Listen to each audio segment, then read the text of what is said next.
पिछली क्लास में हम लोग द्विध्रुव आघूर्ण की बात कर रहे थे और उसमें हमारा बहुपरमाणविक अणुओं के लिए पहला केस हो गया था कि अगर कोई भी लोन पेयर नहीं हो, सभी बंध समान हो तथा अणु सममित हो, तो इस तरह के अणुओं का द्विध्रुव आघूर्ण हमेशा 0 होगा, है ना।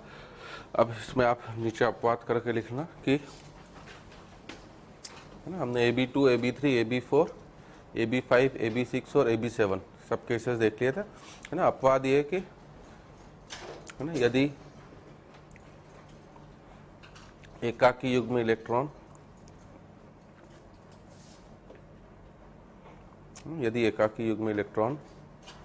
उपस्थित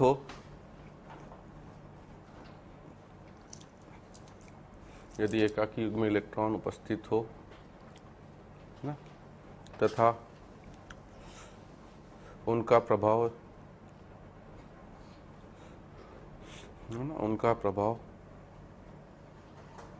एक दूसरे को रद्द कर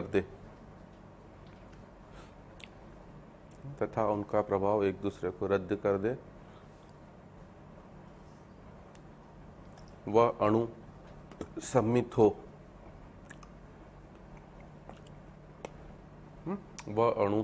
हो, तो भी अणु का द्विध्रुव आघूर्ण 0 होगा।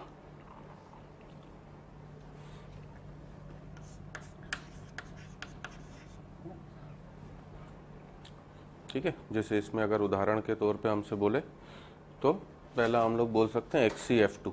तो अब HCF2 में मुझे पता है कितने एकाकी युग्म इलेक्ट्रॉन है, 3, ठीक है ना। sp3 हाइब्रिडाइजेशन है, बेंट रूल से lone pair of electron TBP ज्यामिति में कहाँ उपस्थित होगा, इक्वेटोरियल पोजीशन में, है ना। तो तीनों इक्वेटोरियल में हो गए, एक F ऊपर और एक F नीचे। तो ये तीनों सममित रूप से 120 डिग्री पे ही होंगे, क्योंकि सभी का प्रभाव एक दूसरे के ऊपर समान पड़ रहा है। तीनों एक दूसरे को 120 डिग्री के कोण पे होने का मतलब तीनों का प्रभाव हमेशा क्या होगा, कैंसल आउट। अब एक ऊपर, एक क्या आपका नीचे। नेट अगर म्यू बोला जाए इसका, तो कितना हो जाएगा म्यू इसका, 0, ठीक है ना। तो आप HCF2 भी बोल सकते हो, HCF4 अगर इसका पता हो। अब इसकी किस तरह से होगी ज्यामिति, है ना। 4 फ्लोरीन, 2 x एक्सिस पर, 2 y एक्सिस पर, ठीक है। 2 लोन पेयर तब भी बचेंगे XC के ऊपर, तो वो एक आपका ऊपर और एक कहाँ पर, नीचे। ये दोनों भी क्या करेंगे, एक दूसरे को कैंसिल कर देंगे, है ना। तो ये x अक्ष वाले कैंसिल, y अक्ष वाले कैंसिल, z अक्ष के दोनों लोन पेयर कैंसिल, तब भी इसका नेट द्विध्रुव आघूर्ण कितना होगा, 0, ठीक है ना। और उदाहरण दे, जैसे I2Cl6, इसमें तो sp3d संकरण है आपका, इसमें sp3d2 था। I2Cl6 में भी sp3d2 संकरण था, 3 क्लोरीन थे, Cl Cl Cl, और अगला अणु ICl3 का Cl Cl और Cl। इसने एकाकी युग्म इलेक्ट्रॉन इस आयोडीन को दिया, इसने अपना एकाकी युग्म इलेक्ट्रॉन इस आयोडीन को दिया। अब दोनों आयोडीन के पास, है ना, 2-2 लोन पेयर तब भी है।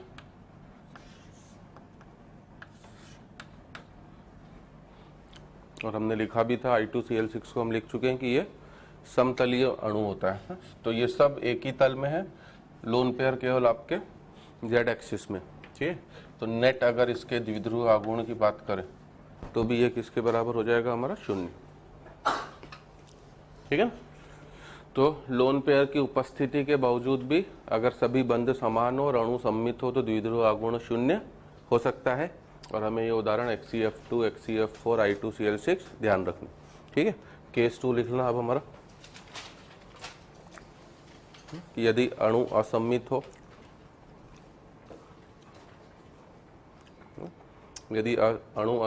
हो, या एकाकी युग्म इलेक्ट्रॉन उपस्थित हो, तो इस तरह के अणु का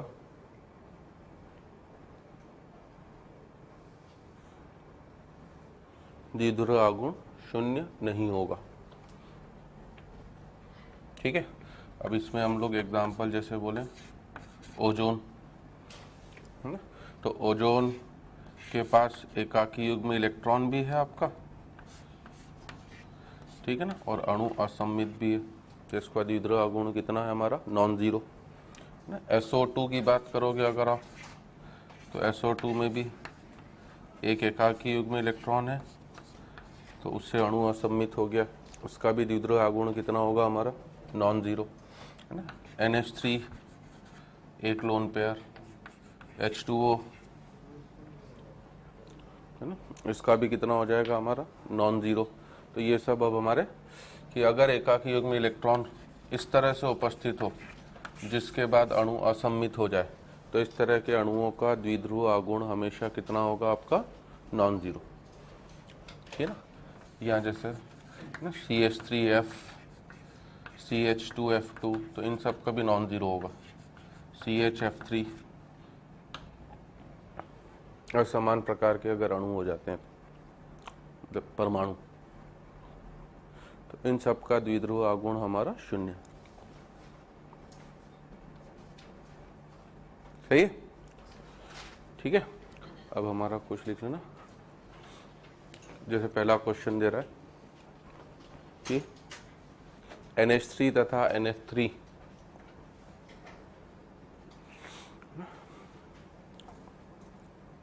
के द्विध्रुव आघूर्ण की तुलना करो। NH3 तथा NF3 के द्विध्रुव आघूर्ण की तुलना करो।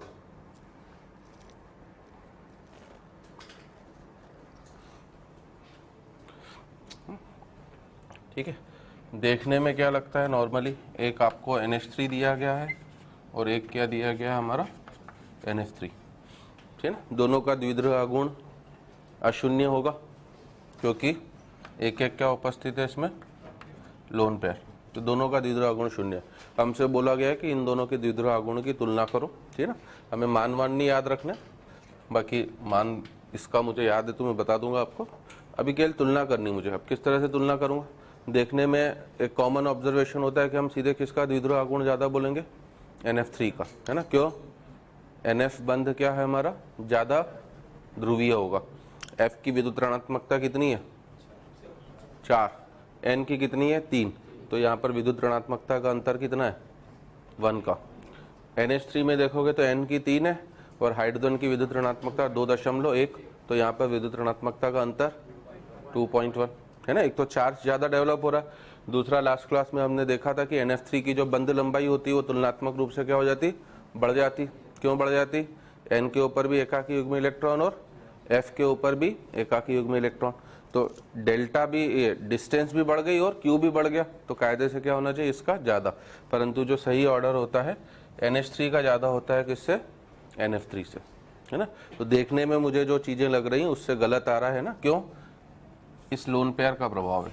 अगर मैं NH3 का बनाऊं अणु, तो NH3 का अणु किस तरह से बनेगा, इस तरीके से। NF3 का भी सेम इसी तरीके से बनेगा, एकाकी युग्म इलेक्ट्रॉन F, F और F, सही लिखा है।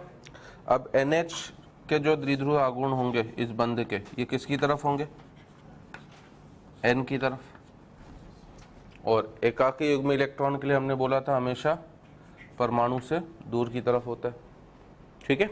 तो लोन पेयर का भी ऊपर और इन तीनों का रिजल्टेंट भी कहाँ जाएगा, ऊपर, ठीक है। तो अगर मैं लोन पेयर वाले का μ1 ले लूं और इन तीनों का परिणामी μ2 ले लूं, तो इसका जो नेट हो गया वो किसके बराबर हो गया, μ1 प्लस μ2।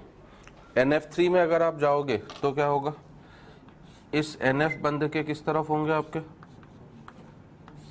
नीचे की तरफ होंगे, और इसका तो अभी भी कहाँ रहेगा हमारा, ऊपर। तो इसका तो ऊपर ही रहा, परंतु इन तीनों का परिणामी कहाँ आ गया, नीचे। तो अगर मैं इसको μ1 डैश और μ2 डैश ले लूँ, तो इसका नेट म्यू किसके बराबर हो गया, है ना, μ1 डैश माइनस μ2 डैश, है ना। हमें तो नेट लेना है तो इसलिए मॉड लगा दे रहा हूँ, जो भी ज़्यादा या कम हो। तो आप देख सकते हो कि एक केस में क्या हो रहे हैं, जुड़ रहे हैं, तो जुड़ने से क्या होगा, नेट हमारा प्रभाव क्या होगा, ज़्यादा हो जाएगा। भले उसमें बंद लंबाई ज़्यादा थी, चार्ज भी भले थोड़ा सा ज़्यादा था, परंतु लोन पेयर के प्रभाव की वजह से ना, अब अगर इनका मान जैसे अगर आपको ध्यान रखना हो तो एक का अमोनिया का जो होता है 1.47 डिबाई, जबकि NF3 का होता है हमारा केवल 0.24 डिबाई।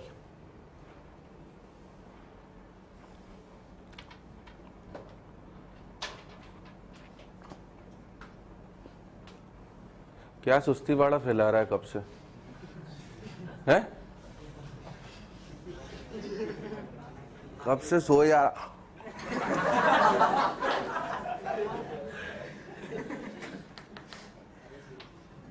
ठीक है, अब जैसे NH3 NF3 का हो गया है ना। अब अगले कुछ कुछ क्रम पूछ सकता है, अमोनिया NH3 H2O और HF कि इनका क्या क्रम होगा। तो क्या बोलेंगे हम लोग, है ना, सभी द्वितीय आवर्त के हैं, केवल आपको क्या देखना है कि कौन सा बंद ज़्यादा पोलर होगा हमारा। तो NH3 का कम होगा H2O से, H2O का कम हो जाएगा HF से। अभी मैंने इसका तो बताया 1.47 डिबाई।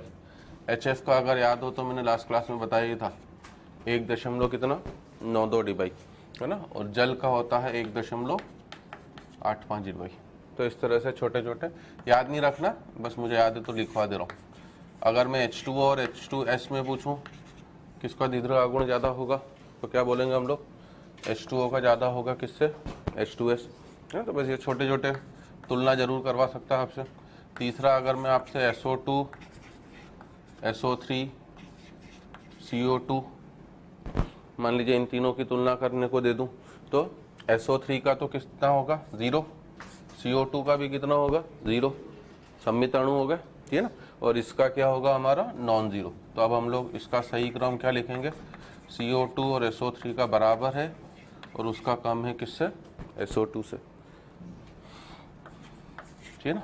चौथा मान लीजिए वो आपसे पूछ रहा है CH3F CH3Cl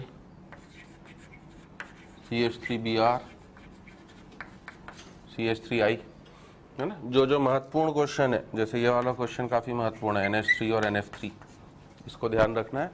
अब ये भी महत्वपूर्ण है, ये महत्वपूर्ण इसीलिए है कि अगर हम लोग नॉर्मल वे में देखें तो क्या बोलेंगे हम लोग कि CH3F का ज़्यादा होना चाहिए किससे, CH3Cl से, उसका ज़्यादा किससे, CH3Br, उसका ज़्यादा किससे, CH3I, है ना। तो हमारे लिए जो हम सोचेंगे वो ये क्रम होगा। और महत्वपूर्ण इसलिए भी है क्योंकि अपवाद तो हो ही गया और जेई में 2 या 3 बार पूछा जा चुका है। तो हम जो सोच रहे हैं वो क्या है, इस केस में गलत है। सही क्रम होता है CH3Cl का थोड़ा सा ज़्यादा होता है ना, ज़्यादा नहीं परंतु थोड़ा ज़्यादा होता है किससे, CH3F से, और पीछे वालों के लिए वही ऑर्डर रहेगा। तो इन दो जगह पे आप देख सकते हो आपका अपवाद आ गया, है ना। तो this is your correct order. और आप इसका नीचे कारण मेंशन कर लेना क्योंकि ये जेई में 2-3 बार पूछा गया है, कारण भी पूछता है हमसे इसका, है ना। अगर Q की बात करें, Q किस में ज़्यादा अधिक होगा, CH3F में कि CH3Cl में, CH3F में, है ना, क्योंकि बंध अधिक ध्रुवीय है। और D डिस्टेंस की बात करें तो डिस्टेंस किस में ज़्यादा होगी, CH3Cl, है ना। तो अगर आप आवेश की बात कर रहे हो Q की, तो Q आपका CH3F का ज़्यादा है किससे, CH3Cl। और अगर आप डिस्टेंस की बात कर रहे हो तो वो आपके लिए ज़्यादा होगा किसका, CH3Cl का CH3F से। तो इसको अपवाद इसलिए बोला जा रहा है क्योंकि हमने लिखा था कि आवेश और दूरी में हमेशा किसे प्राथमिकता दी जाएगी, आवेश। परंतु इस केस में दोनों का जो नेट प्रोडक्ट होता है Q और D का, वो CH3Cl के लिए क्या हो जाता है, ज़्यादा, है ना। तो नीचे कारण में इस तरह से लिखने के बाद मेंशन कर दीजिएगा आप कि Q तथा D का गुणनफल, Q तथा D का गुणनफल, है ना, CH3Cl के लिए Q तथा D का गुणनफल CH3Cl के लिए CH3F से ज़्यादा हो जाता है।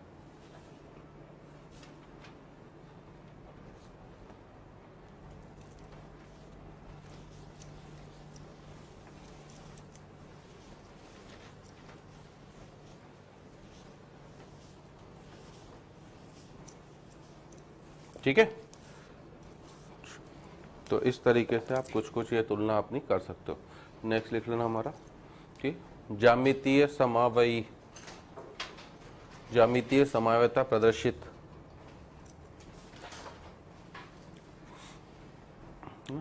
अगला पॉइंट बना के लिखना, ज्यामितीय समावयता प्रदर्शित करने वाले अणुओं का द्विध्रुव आघूर्ण।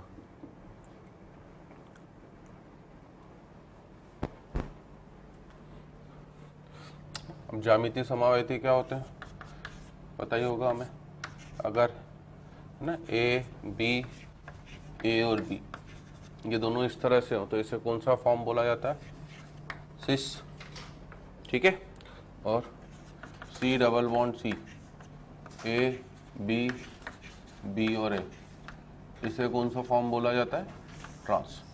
ज्यामितीय समावयता ऑर्गेनिक केमिस्ट्री में तो हम काफ़ी ज़्यादा तरह के अणुओं के लिए करते हैं, परंतु यहाँ पर द्विध्रुव आघूर्ण के लिए केवल हम लोग डबल बॉन्ड वाला लेंगे ना। क्यों, क्या मैं इसे घुमा के उल्टा नहीं कर सकता हूँ कि ए ऊपर कर दूं बी नीचे, है ना। ये दोनों फॉर्म अलग अलग हैं, इसलिए आप इसे सिस बोल रहे हो और इसे क्या बोल रहे हो, ट्रांस। ये समपक्ष और ये विपक्ष है, दोनों ए सेम साइड में, ठीक है ना, इसलिए सिस। दोनों ए अपोजिट साइड में, ट्रांस। मेरा क्वेश्चन है कि मैं इसे घुमा दूं, नहीं घुमा सकते। क्यों नहीं घुमा सकते, घुमाओगे तो पाई बॉन्ड टूट जाएगा, क्योंकि हमने पहले ही बोला था कि पाई बॉन्ड के सापेक्ष मुक्त घूर्णन संभव नहीं होता। तो दोनों अलग अलग फॉर्म है ना। तो अब इस तरह के यौगिकों का द्विध्रुव आघूर्ण मुझे देखना है। केस 1 है हमारा, ठीक है ना, कि दोनों समूह समान हो, दोनों समूह समान प्रकृति के हों, ठीक है ना। मतलब दोनों या तो प्लस आई होंगे या फिर दोनों किस तरह के होंगे आपके, माइनस आई, ठीक है। तो अब अगर इस केस में देखो आप, CH3 CH double bond C CH3H, दोनों मैंने प्लस आई वाले ले लिए। आप चाहो तो सिंपली है ना प्लस आई भी लिख सकते हो। तो ये दोनों प्लस आई वाले, तो ये कौन सा रूप हो जाएगा इसका, सिस। और अगर मैं C double bond C CH3H CH3H ले लूँ तो ये कौन सा रूप हो जाएगा इसका, ट्रांस। तो प्लस आई हो या माइनस आई हो, दोनों से मुझे कोई भी फर्क नहीं पड़ने वाला है, ये ना। प्लस आई होगा तो बस मैं किस तरह से दिखाऊंगा इसको, इस तरफ है। वैसे भी हमने देखा था कि sp2 संकरित कार्बन अधिक विद्युत ऋणी होता है किसकी तुलना में, sp3। तो ज़्यादा विद्युत ऋणी ये है तो इस तरफ जाएगा, ये किस तरफ जाएगा आपका, इस तरफ। अब अगर मैं कंपोनेंट ले लूँगा इसको तो इसका इस तरफ, इसका इस तरफ, इसके लूँगा तो इसका इस तरफ, इसका इस तरफ, है ना। ये वाले तो दोनों क्या कर देंगे, एक दूसरे को कैंसिल, परंतु नीचे वाले दोनों के क्या हो जाएंगे, जुड़ जाएंगे। तो इसका मतलब इसका नेट म्यू क्या है हमारा, नॉट इक्वल टू 0, ठीक है। परंतु इसमें अगर आप देखोगे तो इसका तो किस तरफ हो गया, इस तरफ, इसका किस तरफ हो गया, इस तरफ। दोनों कितने डिग्री के कोण पर है, 180, है ना। और 180 पर होते ही इनका म्यू कितना हो जाएगा, 0, ठीक है। तो यदि दोनों समूह समान प्रकृति के हों, या तो दोनों प्लस आई हों या दोनों माइनस आई, अगर आप CL भी रख देते तो भी यही केस हो जाता, तब दोनों समूह किसके हो जाते हैं आपके, माइनस आई के। तो दोनों समूह समान प्रकृति के केस में सिस वाले का हमेशा नॉट 0 होगा और ट्रांस वाले का क्या होगा आपका, 0 होगा, ठीक है ना। और केस 2,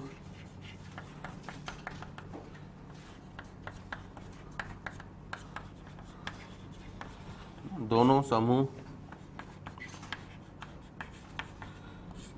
विपरीत प्रकृति के हों, है ना। मतलब एक प्लस आई व दूसरा माइनस आई, इस तरह का हो जाए, ठीक है ना। अब इस तरह के लिए क्या होगा, जैसे C double bond C ClH CH3H, ये कौन सा वाला फॉर्म हो गया मेरा, सिस, ठीक है ना। इसी तरह से C double bond C CH3H ClH, ये कौन सा वाला फॉर्म हो गया मेरा, ट्रांस। अब अगर मैं देखूंगा तो इस CCl का द्विध्रुव आघूर्ण किसकी तरफ होगा, आपका Cl की तरफ, और CH3 का किस तरफ होगा, C की तरफ।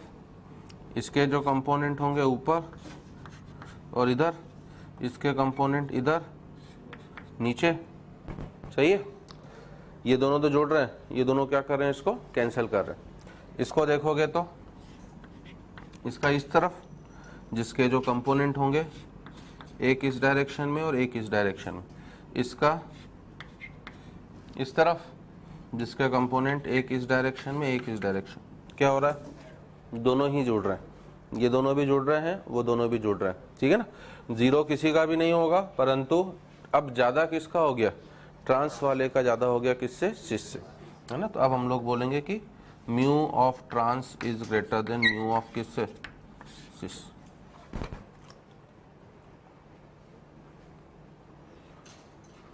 ठीक है ना। तो आपको ज्यामितीय समावयवों के लिए दो केस बस याद रखने, अगर दोनों समान प्रकृति के होंगे तो सिस का नॉन जीरो होगा और ट्रांस का हमेशा जीरो, और विपरीत प्रकृति के हो गए तो ट्रांस का ज्यादा हो जाता है किससे, सिस से, है ना। और जब आप ऑर्गेनिक केमिस्ट्री पढ़ते हो तब आप इसको बोलते ही हो कि जिसका म्यू जितना ज्यादा होगा उस अणु में ध्रुवीय प्रकृति क्या होगी, उतनी ज्यादा, है ना। ध्रुवीय प्रकृति ज्यादा हो गई तो उसकी जल में विलयता भी क्या होगी, ज्यादा,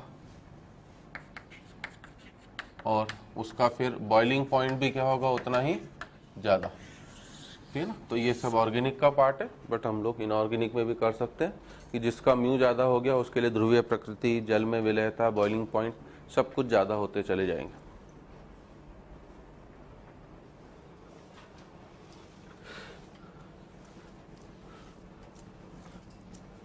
ठीक है, अगला केस लिखना हमारा एरोमेटिक यौगिकों का द्विध्रुव आघूर्ण।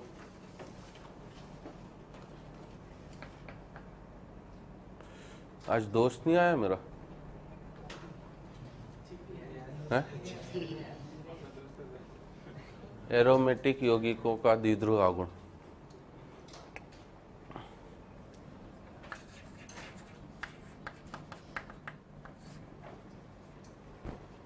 ठीक है। अब इसका जैसे केस 1 है ना, वापस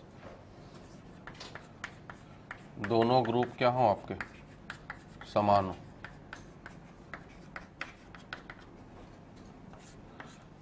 ठीक है ना।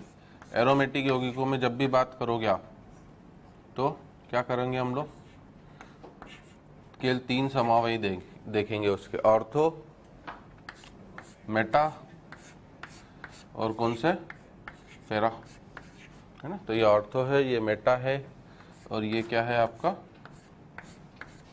पैरा, ठीक है ना। तो यदि मेरे दोनों समूह समान हो गए तो क्या होगा, इस ऑर्थो में कितने डिग्री का कोण मिलेगा आपको, 60, यहाँ पर कितने डिग्री का कोण मिलेगा, 120, है ना। तो ये आपका 60 हो गया, क्योंकि पूरा सर्कल कितना होता है, 360, ये हो जाएगा कितना आपका 120, और इन दोनों के बीच का कोण हो गया कितना, 180, ठीक है। और हमने देखा था कि अगर दोनों समूह समान है तो दोनों का या तो प्लस होगा म्यू, या दोनों का क्या होगा, माइनस। जब सूत्र देखेंगे म्यू नेट का क्या सूत्र था, μ1 square plus μ2 square plus 2 μ1 μ2 cos theta. तो पहले का स्क्वायर तो पॉजिटिव ही, दूसरे का स्क्वायर भी पॉजिटिव। अब तीसरा μ1 μ2, अगर दोनों पॉजिटिव हुए तो भी पॉजिटिव, दोनों नेगेटिव हुए तो भी पॉजिटिव। तो इस केस में हमारे लिए किसका ज़्यादा होगा, ऑर्थो का ज़्यादा हो जाएगा, किससे, मेटा से, है ना। मेटा का ज़्यादा हो जाएगा किससे, पैरा से, है ना। परंतु केस 2 और जो है हमारा दोनों समूह, है ना, विपरीत प्रकृति के हों, एक प्लस आई तो दूसरा माइनस आई, एक प्लस एम तो दूसरा माइनस एम। हालांकि द्विध्रुव आघूर्ण के लिए हम लोग ज़्यादा बस प्लस आई माइनस आई को ही देखेंगे। तो अब अगर मैं एक CH3 कर दूं और एक Cl कर देता हूँ,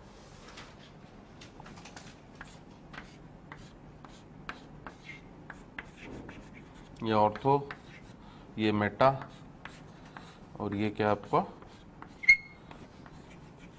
पैरा, ठीक है ना। इस केस में क्या हो जाएगा हमारा, CH3Cl का तो रिंग की तरफ होगा और इसका क्या होगा आपका विपरीत दिशा में, ठीक है ना।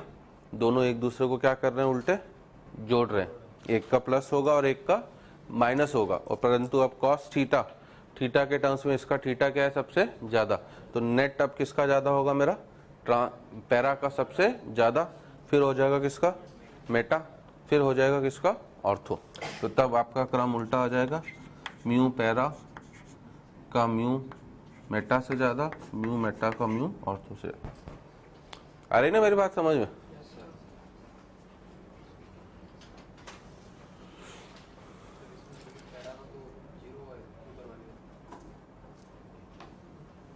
है ना, ऊपर वाले केस में पैरा का क्या होगा हमारा 0, क्योंकि दोनों समूह क्या है, समान है ना। परंतु ध्यान रखना ये भी कोई जनरल रूल नहीं है, OH और OH इसका म्यू 0 नहीं होता, क्यों, O के ऊपर क्या है, दो लोन पेयर है, तो ये सीधे नहीं रहते, ये हल्का सा क्या होता है आपका तिरछा होता है। ये सब डिटेल में फिर ऑर्गेनिक वाले ज़्यादा बताते हैं, तो कभी ये सत्य असत्य कथनों में पूछ ले बॉन्डिंग में कि अगर दोनों ग्रुप समान हो तो ऐसे का ट्रांस वाले, सॉरी ट्रांस कह रहा हूँ क्या, पैरा वाले का द्विध्रुव आगुण 0 होगा, तो ये कथन क्या है मेरा असत्य है ना, इसका 0 नहीं होता है।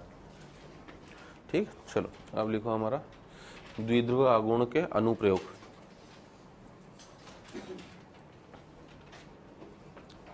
एप्लीकेशन,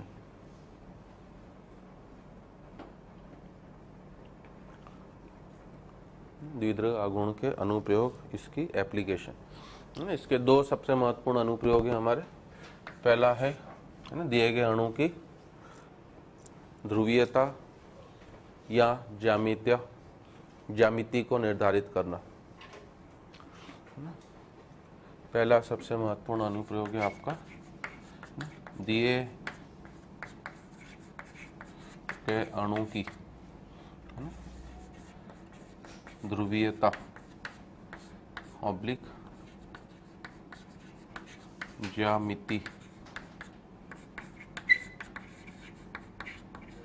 का निर्धारण, ठीक है ना। और इसमें हमें बस इतना ध्यान रखना है कि अगर म्यू 0 हो गया तो इस तरह के अणु को हम लोग क्या बोलेंगे, अध्रुवीय, और अणु की ज्यामिति क्या बोलोगे आप, सममित, ठीक है। और अगर म्यू आपका नॉट इक्वल टू 0 हुआ तो आप अपने अणु को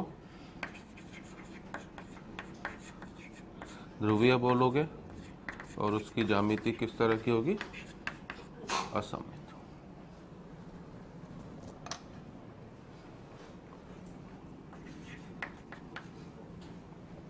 ठीक है ना, खूब सारे एग्जाम्पल दे सकता है जैसे इसके ऊपर। पहला कि अगर आपको वो है ना, अब यौगिक का नाम नहीं देगा, इससे बस देगा Ab2 टाइप का अणु। अगर आपसे बोल रहा है कि है ना Ab2 टाइप का जो अणु है इसका म्यू 0 है, ठीक है, इसका नेट म्यू 0 है, बाकी हो सकता है कि A और B के जो बंध हों वो किस प्रकृति के हों, ध्रुवीय। तो ये नेट म्यू क्यों 0 हो रहा है, एक अगर इस डायरेक्शन में होगा तो एक विपरीत दिशा में होगा, दोनों क्या कर देंगे एक दूसरे को कैंसिल आउट। तो अगर म्यू 0 बोल दिया है तो इसका मतलब ये किस तरह का अणु हो सकता है ना, BCl2 SO2 SO2 कह रहा हूँ, सॉरी CO2 इस टाइप्स का। बाकी अगर इसका म्यू नॉट इक्वल टू 0 दे दिया है मुझे, ठीक है ना, तब ये किस तरह का अणु होगा आपका, SO2 टाइप का अणु, है ना। ऐसे सब में दे सकता है आपको, है ना।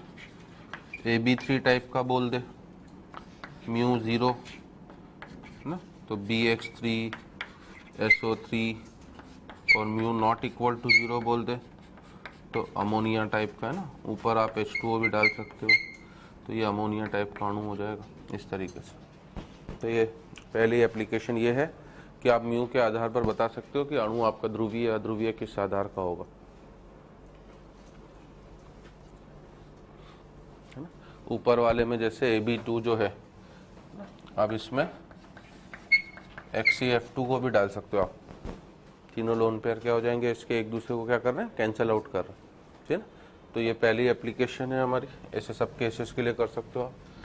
और दूसरी महत्वपूर्ण अनुप्रयोग है हमारा कि है ना, यौगिक में प्रतिशत आयनिक लक्षण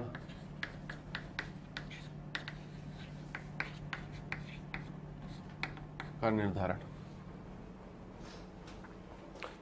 जो भी आपको सहसंयोजक यौगिक दिया गया है उसमें आप प्रतिशत आयनिक लक्षण का निर्धारण करोगे और परसेंटेज IC, है ना, IC मतलब आयोनिक कैरेक्टर इन यौगिक, मैं शॉर्टकट में लिख रहा हूँ, इज इक्वल्स टू, है ना, म्यू कौन सी, एक्सपेरिमेंटल अपॉन म्यू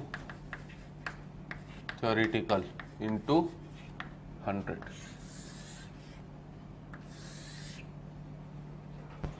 ये सीधा सीधा सूत्र होता है और इसके ऊपर जेईई में सवाल भी पूछे गए हैं और पूछे भी जाते हैं।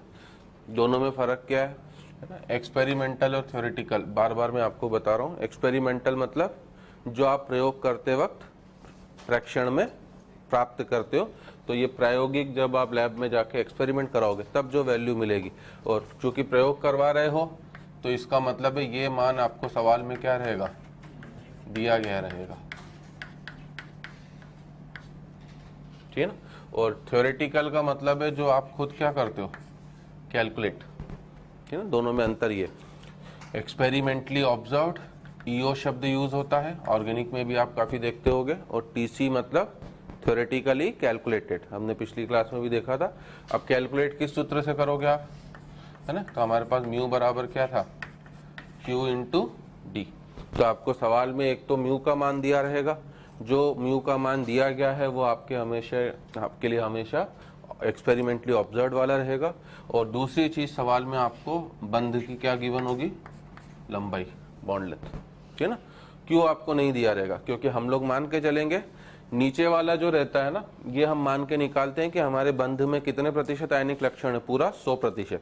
अगर मेरा HCl, मुझे पता है कि HCl में कभी भी 100% आयनिक लक्षण नहीं हो सकता, परंतु मैं मान लूं 100% आयनिक लक्षण है, तो ये मानते ही क्या हो जाएगा, H के ऊपर पूरा एक इकाई का धनात्मक आवेश आ जाएगा और Cl के ऊपर पूरी एक इकाई का ऋणात्मक आवेश। तो हम लोग Q का जो मान है वो पूरा फुल मान लेंगे, प्लस 1.6 मतलब 1.6 इंटू 10 की घात -19, प्लस माइनस से तो कोई लेना देना है नहीं अगर आप SI इकाई में कर रहे हो, या फिर 4.8 इंटू 10 की घात -10 ESU अगर आप CGS इकाई में कर रहे हो, ताकि आप मान के चलोगे कि कितना प्रतिशत है अभी आयनिक लक्षण, पूरा 100%।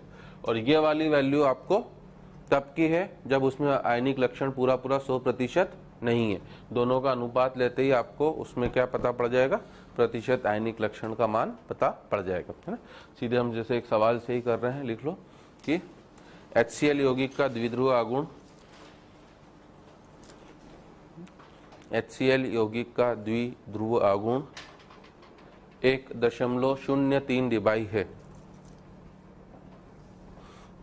HCl यौगिक का द्विध्रुव आगुण 1.03 डिबाई है ना। यदि HCl की बंध लंबाई, यदि HCl की बंध लंबाई 1.275 आर्मस्ट्रॉन्ग हो, यदि HCl की बंध लंबाई 1.275 आर्मस्ट्रॉन्ग हो तो, है ना, HCl में प्रतिशत आयनिक लक्षण की गणना करो, है ना। तो HCl में प्रतिशत आयनिक लक्षण की गणना करो।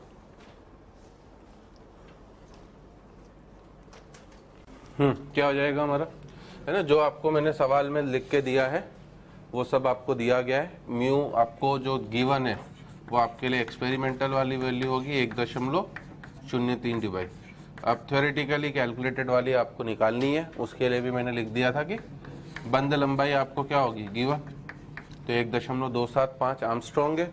चूंकि डिवाई ESU और सेंटीमीटर में होता है तो आर्मस्ट्रॉन्ग को मैं सेंटीमीटर में कितना लिख दूंगा 10⁻⁸ ठीक है। और आवेश मैंने अभी आपसे बोला कि आपको पूर्ण आवेश मान के चलना है, और पूर्ण आवेश मतलब HCl में इसके ऊपर पूरा 1 इकाई का आवेश हो गया और इसके ऊपर प्लस 1 इकाई का, ठीक है। तो दैट मीन 4.08 इंटू 10⁻⁻10, तो ये -10 -8, ये हो गया हमारा कितना -18, और डीवाई का मतलब ही -18 ESU सेंटीमीटर होता है। तो 4.08 इंटू 1.275, -18 को हटा दिया और उसकी जगह मैंने डिवाई लिख दिया। तो आप सीधे सीधे आप अपना प्रतिशत आयनिक लक्षण की गणना कर सकते हो। ऊपर 1.03, नीचे 4.08 इंटू 1.275 इंटू 100 है ना। और जब ये आप गणना करते हो तो इसका मान आता है लगभग 17%, ठीक। तो इस तरीके से इसके ऊपर सवाल हमारे आ चुके हैं जेईई में और आते रहेंगे, ठीक है। तो ये हमारा कंप्लीट होता है कौन सा टॉपिक, द्विध्रुव आघूर्ण, है ना। अब हम लोग बढ़ते हैं हमारे अगले टॉपिक की तरफ जिसका नाम है हाइड्रोजन बॉन्ड।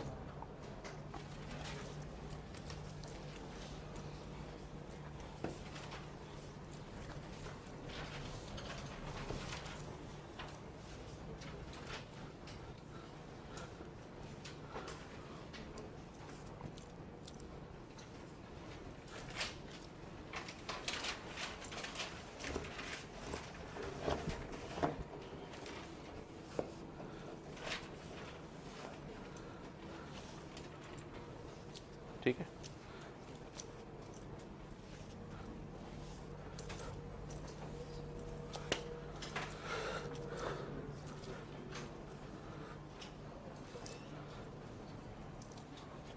तो अब हमारा नेक्स्ट टॉपिक है हाइड्रोजन बॉन्ड, H बॉन्ड,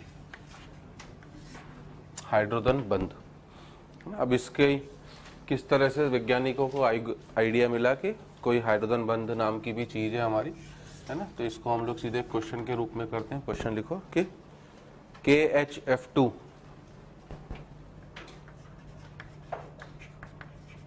अस्तित्व में है, एग्जिस्ट करता है ना, परंतु KHCl2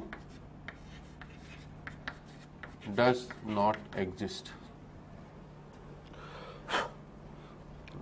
KHF2 तो अस्तित्व रखता है परंतु KHCl2 अस्तित्व नहीं रखता है ना। अब ये साइंटिस्ट ने जब अपना प्रयोग कर रहे थे उन्होंने देखा कि उन्हें KHF2 तो यौगिक मिल गया, परंतु उसी का जुड़वा भाई क्लोरीन को हमने किससे परिवर्तित कर दिया, Cl2 से, तो उन्हें KHCl2 अस्तित्व में नहीं मिला, ठीक है ना। अब KHF2 का मतलब क्या है, क्षारीय धातु तो मुझे पता है हमेशा कौन सा यौगिक बनाती है, आयनिक। तो दैट मीन ये किस रूप में उपस्थित होगा, K+ और HF2-, ठीक है। तो K+ तो हमेशा रहता ही है अस्तित्व में, इसका मतलब HF2- अस्तित्व में होना चाहिए, तभी ये यौगिक पाया जा रहा है। और इधर अगर मैं KHCl2 की बात करूं तो K+ और HCl2-, इसका मतलब ये हमारे लिए अस्तित्व में नहीं। अब HF2- किस तरह से अस्तित्व में रह सकता है ना, ये FH है जो सहसंयोजक बंध से जुड़े हुए हैं, इसी तरह से ये Cl और H है, ठीक है। HF2-, तो दैट मीन यहां से क्या हो गया, F- आया होगा, और अब वो किसके साथ जुड़ सकता है, F के साथ तो जुड़ नहीं सकता क्योंकि F तो केवल एक ही बंध बना सकता है, द्वितीय आवर्त का तत्व है, कोई खाली कक्षक भी खाली नहीं है इसके पास कि अपना क्या करे, उसे ग्रहण कर ले। तो इसका मतलब यहाँ पर H और F के बीच में डेफिनेटली कोई बंध होगा, और इस बंध को ही कौन सा बॉन्ड नाम दिया गया, हमारा H बॉन्ड। और ये सेम चीज हमारी है ना। अब हमें तो खैर पहले से आइडिया है, ये मैं तब का केस बता रहा हूँ जब वैज्ञानिकों ने इसकी खोज करी थी। हमें पहले से आइडिया है कि F से जुड़ा हुआ H बंध बना सकता है, परंतु क्लोरीन से जुड़ा हुआ H कभी भी H बंध नहीं बना सकता है, मतलब यहाँ पर इस बंध का कोई भी अस्तित्व नहीं है, ठीक है ना। तो ये दोनों आपस में जो जुड़े हुए हैं वो H बॉन्ड के थ्रू, ठीक है ना। इस पर्टिकुलर विशिष्ट बंध को ही वैज्ञानिकों ने कौन सा नाम दिया, हमारा हाइड्रोजन बॉन्ड। है ना, और HF2 माइनस में सबसे प्रबल, वेरी स्ट्रॉन्ग, प्रबलतम हाइड्रोजन बंध इसी में पाया जाता है HF2 माइनस में, जिसकी बंध ऊर्जा सहसंयोजक बंध के बराबर होती है, लगभग 225 किलो जूल प्रति मोल। ठीक है, तो आपको इसको इसी तरह से लिखना है।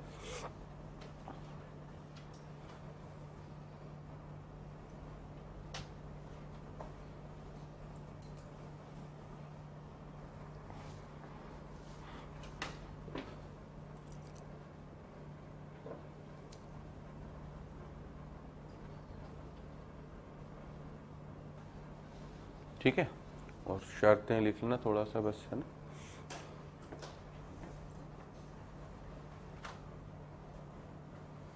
ठीक है, तो परिभाषा लिखने के लिए हमारे लिखना है कि H बाउंड हाइड्रोजन बंध वह आकर्षण बल है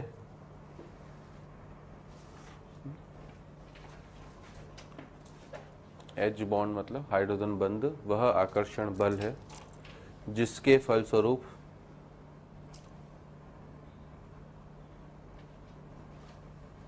है ना, जिसके फलस्वरूप H परमाणु, है ना, जिसके फलस्वरूप H परमाणु एक परमाणु से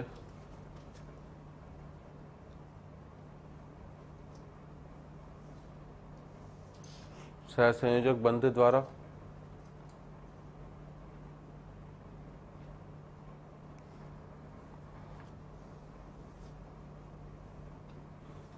है ना, तथा दूसरे परमाणु से, है ना, तथा दूसरे परमाणु से H बंध के द्वारा जुड़ता है।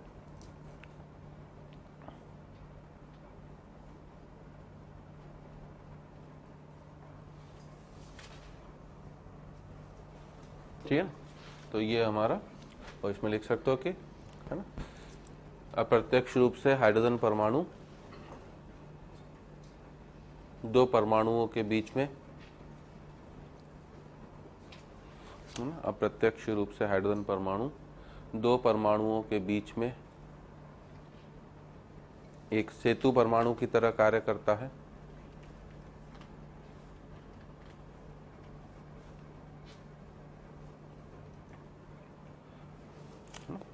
हाइड्रोजन परमाणु दो परमाणुओं के बीच में एक सेतु परमाणु की तरह कार्य करता है। ठीक है, शर्तें लिख लेना हमारा, है ना, H बॉन्ड बनने की शर्तें।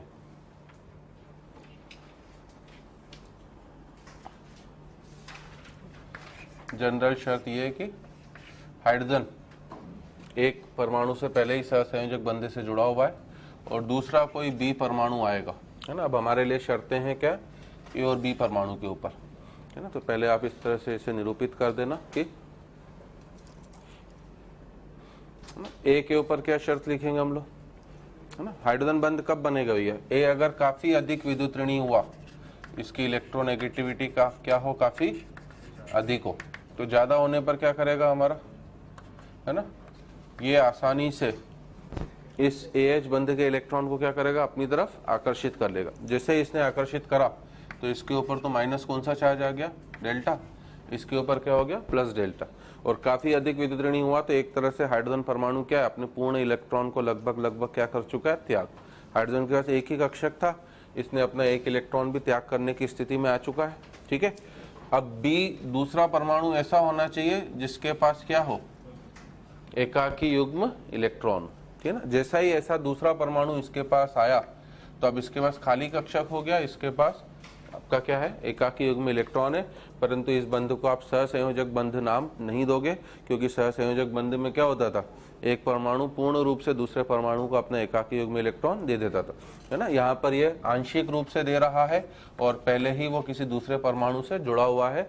ठीक है, तो A परमाणु के ऊपर शर्त होनी चाहिए, अगर बॉन्ड स्ट्रेंथ के टर्म्स में बात करोगे, ठीक है ना, ये वाला बंध तो कौन सा बॉन्ड है मेरा, कोवैलेंट बॉन्ड। B के ऊपर भी है कि इसकी, है ना, इसको मैं शब्दों में लिखा दे रहा हूँ, ये कोवैलेंट बॉन्ड है, ये हाइड्रोजन बॉन्ड है। अगर मैं कोवैलेंट बॉन्ड की बॉन्ड लेंथ और बॉन्ड एनर्जी को कंपेयर करूं, मान लीजिए इसकी x1 है और इसकी x2 है, बॉन्ड एनर्जी इसकी y1 है और इसकी y2 है, ठीक है ना।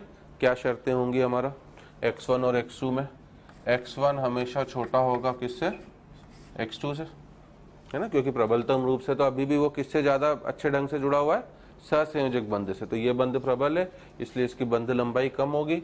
और y1 y2 में क्या शर्तें होंगी हमारा, y1 ज्यादा होगा किससे, y2 से, ठीक है ना। तो शर्तों में आप पहले डायग्राम बना लेना, फिर मैं शब्दों में लिखा दे रहा हूँ आपको इन चीजों को। तो लिखना हमारा कि H प्रभावी रूप से H बंध बनाने के लिए, प्रभावी रूप से H बंध बनाने के लिए H परमाणु एक अत्यधिक विद्युत ऋणी परमाणु से, प्रभावी रूप से H बंध बनाने के लिए एक परमाणु है ना अत्यधिक विद्युत ऋणी परमाणु से, है ना, सहसंयोजक बंध द्वारा जुड़ा होना चाहिए, है ना, जिससे इस बंध के इलेक्ट्रॉन, जिससे इस बंध के इलेक्ट्रॉन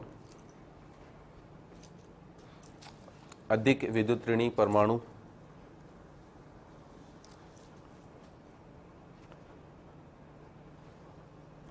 है ना, जिससे इस बंध के इलेक्ट्रॉन अधिक विद्युत ऋणी परमाणु की तरफ आकर्षित होंगे तथा H के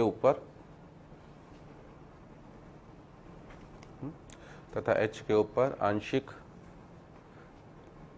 धनावेश उत्पन्न होगा,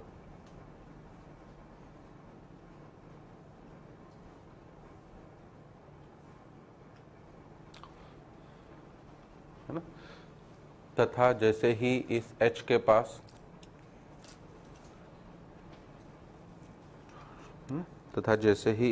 पास है ना कोई दूसरा परमाणु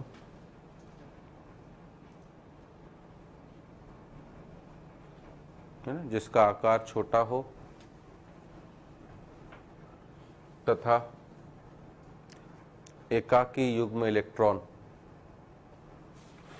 जिसका आकार छोटा हो तथा एकाकी युग्म इलेक्ट्रॉन उपस्थित हो, पहुंचता है, जिसका आकार छोटा हो तथा एकाकी युग्म इलेक्ट्रॉन उपस्थित हो, पहुंचता है, तो वह इस हाइड्रोजन से H बंध का निर्माण करता है। वह इस हाइड्रोजन से H बंध का निर्माण करता है। तो हमारे लिए जो शर्तें हैं, सबसे महत्वपूर्ण शर्त यही है कि A आपका काफी अधिक है ना विद्युत ऋणी होना चाहिए, और इसलिए हम लोग अगर इनऑर्गेनिक की बात करोगे तो केवल फ्लोरीन, ऑक्सीजन और किससे जुड़ा हुआ लेंगे, नाइट्रोजन। ए के ऊपर ये शर्त है आपकी, ठीक है। ब्रैकेट में आप लिख लेना कि कार्बनिक, मतलब OC लिख दे रहा हूं मैं, तो ऑर्गेनिक केमिस्ट्री में C से जुड़ा हुआ H भी बना सकता है ना। उसके एग्जाम्पल देखेंगे हम लोग। तो ऑर्गेनिक केमिस्ट्री में C से जुड़ा हुआ H भी हाइड्रोजन बंध बनाता है, परंतु इनऑर्गेनिक केमिस्ट्री में केवल FO या किससे जुड़ा हुआ, N से, है ना।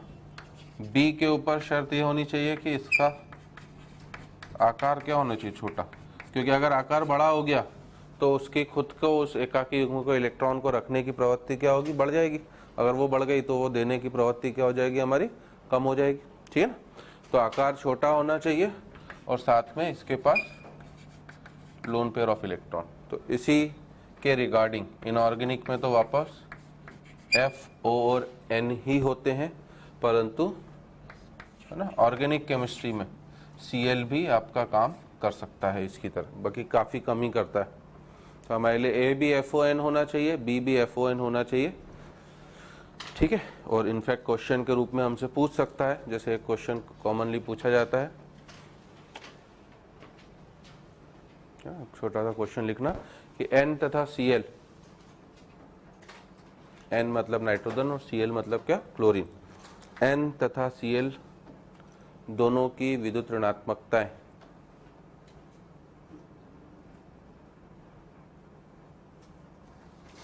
N तथा Cl दोनों की विद्युत ऋणात्मकता समान है ना, परंतु N आसानी से H बंध बना लेता है, परंतु H आसानी से H बंध बना लेता है एवं Cl नहीं बना पाता है, क्यों? H आसानी से H बंध बना लेता है परंतु Cl नहीं बना पाता है, क्यों? ठीक है ना, ये क्वेश्चन काफ़ी इंपॉर्टेंटली आपने देखा होगा शीट्स वगैरह में, बुक्स वगैरह में रहता है ना।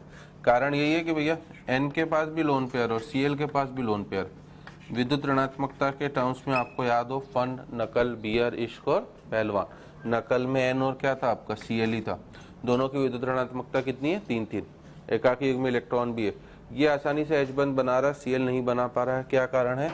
बस कारण ये है कि N का आकार क्या है आपका, छोटा। आकार छोटा होने से इसकी इस लोन पेयर को देने की प्रवृत्ति क्या है, ज़्यादा है, ठीक है ना। जबकि Cl का आकार क्या है मेरा, बड़ा है, और Cl का आकार बड़ा होने से लोन पेयर को देने की प्रवृत्ति काफ़ी कम हो जाती है, इसलिए Cl आसानी से H बंध बनाने की प्रवृत्ति नहीं रखता है।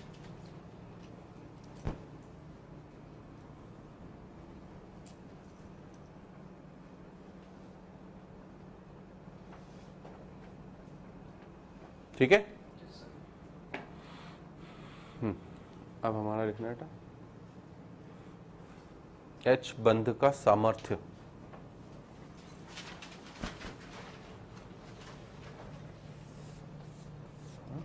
नेक्स्ट है हमारा H बंध का सामर्थ्य, मतलब स्ट्रेंथ ऑफ H बॉन्ड। अब स्ट्रेंथ ऑफ H बॉन्ड से मीनिंग क्या, देखो है ना, हम क्या चाहते हैं कि H के ऊपर धनावेश क्या हो, सबसे ज़्यादा उत्पन्न हो। जितना ज़्यादा धनावेश होगा तो इसके सामने वाले से एकाकी युग्मी इलेक्ट्रॉन को लेने की प्रवृत्ति क्या हो जाएगी, बढ़ जाएगी, है ना। बेसिकली ये इस पर पॉजिटिव चार्ज आ गया और ये इसके पास लोन पेयर मतलब नेगेटिव चार्ज है, तो ये क्या है आपका एक आकर्षण लग रहा है दोनों के बीच में। जैसे हमने आयनिक बंध में बोला था कि कोई आयनिक बंध नहीं है, वो केवल क्या है, स्थिर विद्युतिक आकर्षण, तो यहाँ पर भी वो आकर्षण है। तो H के ऊपर धनावेश जितना ज़्यादा होगा, हाइड्रोजन बंध की सामर्थ्य क्या होगी, उतनी ज़्यादा। अब H के ऊपर कौन सबसे ज़्यादा हाइड्रोजन बंध धनात्मक आवेश उत्पन्न कराएगा, वो जिसकी विद्युत ऋणात्मकता क्या हो, खूब ज़्यादा हो। तो अगर मुझसे H बंध का सामर्थ्य जज करना हो तो मैं बोलूँगा कि, है ना, स्ट्रेंथ ऑफ H बॉन्ड जो होगी वो डायरेक्टली प्रोपोर्शनल होगी किसके, इतनी इंग्लिश लिख सकता हूँ ना, स्ट्रेंथ ऑफ H बॉन्ड जो होगी वो directly proportional to electronegativity of A। की विद्युत ऋणात्मकता जितनी ज्यादा होगी उसके ऊपर धनावेश क्या होगा, उतना ही ज्यादा उत्पन्न होगा, है ना। अब B के लिए क्या शर्त होगी, B की विद्युत ऋणात्मकता ज्यादा हो गई तो इसकी एकाकी युग्मी इलेक्ट्रॉन को देने की प्रवृत्ति तुलनात्मक रूप से क्या हो जाएगी, कम, सही है। और मुझे तो लोन पेयर ऑफ इलेक्ट्रॉन और आसानी से चाहिए, तो B के लिए क्या शर्त होनी चाहिए मेरा, B की विद्युत ऋणात्मकता कम होनी चाहिए। तो इसलिए हम लोग तब बोलेंगे कि strength of H bond is inversely proportional to किसके, है ना, इलेक्ट्रोनेगेटिविटी ऑफ B। A के समानुपाती होने चाहिए और B के क्या होनी चाहिए आपकी, व्युत्क्रमानुपाती।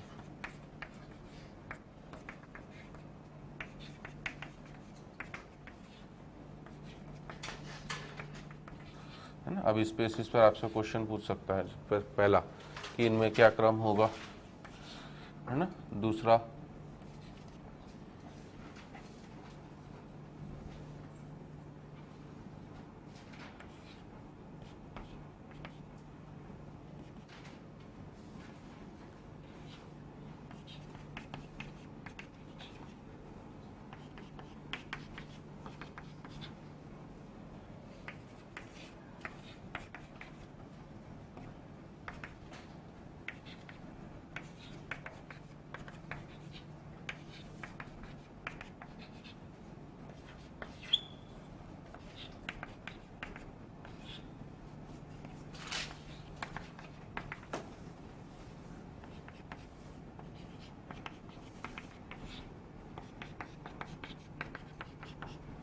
इस तरह से मान लीजिए 4 अलग अलग क्वेश्चन दिए कि इन चारों के एच बंध का सामर्थ्य का क्रम बताओ, है ना।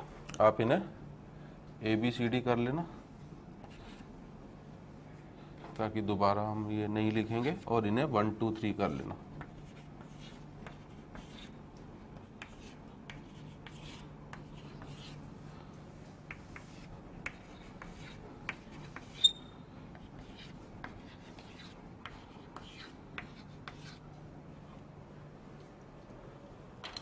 है ना, एक जैसे मैं समझाऊं। पहले वाले को देखेंगे तो क्या बोलेंगे, ए तो तीनों के लिए क्या है आपका सेम है, अब केवल आपको किसको देखना, बी को, और बी में जिसकी विद्युत ऋणात्मकता जितनी कम होगी हाइड्रोजन बंध का सामर्थ्य क्या होगा उतना ही ज्यादा। तो मैं क्या क्रम दूंगा, तीसरा सबसे ज्यादा, फिर दूसरा, फिर क्या आपका पहला। सही है ना। दूसरे एग्जाम्पल में आए, है ना। अब मैंने ए को भी बदल दिया, बी को भी बदल दिया। हमारे लिए ज्यादा पावरफुल रोल किसका होगा, ए का, सबसे ज्यादा आकर्षण। तो इसलिए आपको पता ही होगा कि हाइड्रोजन बंध में सबसे प्रबलतम बंध किसका होता है, FHF का। और अगर FHF की जगह F माइनस हो जाता जो KHF2 में था, वो सबसे प्रबलतम। F माइनस का मतलब क्या है, अब तो उसकी ओर इलेक्ट्रॉन को देने की प्रवृत्ति बढ़ गई है। क्यों, क्योंकि F के ऊपर कौन सा आवेश आ चुका है, ऋणावेश। तो देने की प्रवृत्ति, इसलिए वो स्ट्रॉन्गेस्ट बॉन्ड है, इतना स्ट्रॉन्ग है कि उस बंध के लिए x1 x2 दोनों का मान लगभग बराबर होता है, y1 y2 का मान भी लगभग बराबर होता है। अगर F माइनस कर देता, अभी F माइनस नहीं है, F है। तो अब इसमें सबसे पावरफुल आप कौन से बॉन्ड को बोलोगे, सेकेंड के बाद कौन सा, 1 के बाद 3, है ना। लगभग जो बंध ऊर्जा होती है आपकी इस बंध की 10 किलो जूल पर मोल के आसपास होती है ना, इसकी 7 के आसपास, और नीचे वाले की 4 किलो जूल पर मोल के आसपास लगभग, है ना। थोड़ा बहुत वेरिएशन मिल सकता है। सी वाले ऑप्शन में देखूं तो वापस ए फिक्स कर दिया है। अच्छा, बी का रोल देखना है, 2 बार एन छप गया है गलती से। तो क्या देखोगे आप अपना, सबसे प्रबलतम किसे बोलोगे, 3, फिर 2, फिर 1। लास्ट वाले को देखोगे तो अब इसमें मिक्स क्वेश्चन कर दिया है। सबसे प्रबलतम इनमें से कौन सा होगा, OH और N वाला होगा सेकेंड। फिर कौन सा आएगा, OH और N के बाद OH कौन सा, O। फिर आएगा कौन सा, NHN। फिर आएगा कौन सा मेरा, NHO। इस तरीके से। तो हाइड्रोजन बंध की अगर आपसे तुलना करने को दे तो आपको बस इतना ध्यान रखना है, ए की विद्युत ऋणात्मकता के समानुपाती और बी के विद्युत ऋणात्मकता के व्युत्क्रमानुपाती, ठीक है ना। और ये नीचे लिख भी लेना कि, है ना। चलो उसको अभी दूसरे तरीके से नेक्स्ट लिखना, एच बंध के प्रकार, है ना। ये तो एच बंध का सामर्थ्य था, अब लिखना हमारा एच बंध के प्रकार।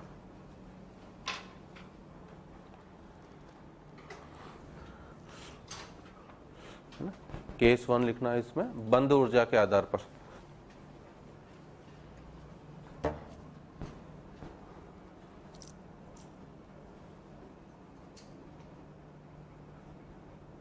है ना, बंध ऊर्जा के आधार पर केस 1, है ना, जिसमें लिखना कि इस आधार पर एच बंध को,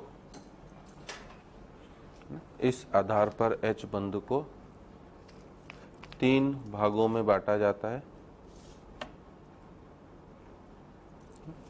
इस आधार पर एच बंध को 3 भागों में बांटा जाता है।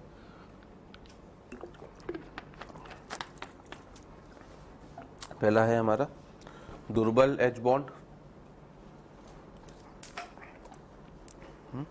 पहला है दुर्बल एच बंध, ब्रैकेट में डाल देना कि इसकी बंध ऊर्जा, है ना, B less than 25 kilo joule प्रति मोल। तो पहला आपका मीडियम वाला है, और मीडियम वाले की बॉन्ड एनर्जी जो है वो लेस देन 25 किलो जूल प्रति मोल, सॉरी क्या बोला, वीक ना। दूसरा होता है आपका मध्यम, मीडियम सामर्थ्य का, है ना, जिसकी आपकी 25 से लेकर लगभग 40 किलो जूल प्रति मोल, है ना। पहली क्लास में जब हमने बंधों का वर्गीकरण करा था तभी मैंने लिखाया था कि प्राथमिक बंधों की बंध ऊर्जा लगभग 200 से कितना 400, और उधर द्वितीयक बंध वान डेर वाल बल और हाइड्रोजन बंध, उनकी बंध ऊर्जा मैंने 2 से लेकर 40 की रेंज में लिखाई थी। तो ये 40 है। और प्रबलतम वेरी स्ट्रॉन्ग, ठीक है ना, वो ये स्पेशल केस है। तो जो मैंने अभी बोला वो इसमें लिखा दे रहा हूं मैं, उसकी लगभग 225, किसी किसी बुक में 220 भी लिखा हुआ मिल सकता है। और ये वेरी स्ट्रॉन्ग केवल और केवल आपका किस में पाया जाता है, FH F-, ठीक है ना। तो इसमें ध्यान देना कि इन दोनों बंधों की लंबाई x1 बराबर है और बॉन्ड एनर्जी भी लगभग दोनों की क्या है आपका समान। तो ये वेरी स्ट्रॉन्ग वाली कैटेगरी में हो जाता है। तो बंध ऊर्जा के आधार पर आप इस तरह से 3 कैटेगरी में बांट सकते हो, दुर्बल, मध्यम और वेरी स्ट्रॉन्ग, है ना। केस 2 लिखना हमारा, अणुओं के आधार पर। अब अणुओं के आधार पर H बॉन्ड वापस कितने प्रकार का होगा आपका, 2 प्रकार का, है ना। एक होता है कौन सा, अंतर आणविक, और एक अंतरा आणविक, है ना। तो लिखना है ना, इस आधार पर यह 2 प्रकार का होता है। इस आधार पर यह 2 प्रकार का होता है। पहला है हमारा अंतर आणविक H बॉन्ड,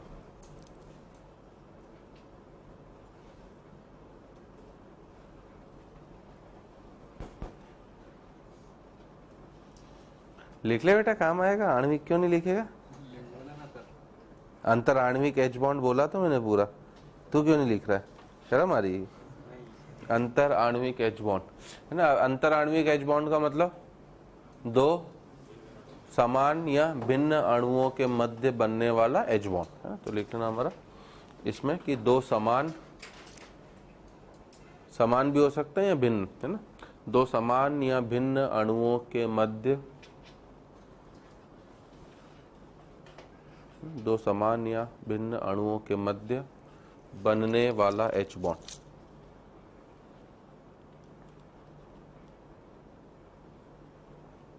ठीक है। और सेकंड लिखना हमारा अंतरा आणविक H बॉन्ड,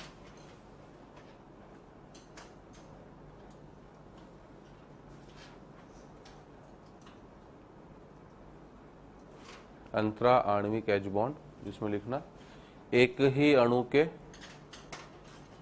2, इसमें एक ही अणु होगा उसके 2 भागों में बन जाएगा ना, एक ही अणु के 2 भाग में बनने वाला H बॉन्ड, एक ही अणु के 2 भागों के बीच बनने वाला H बॉन्ड,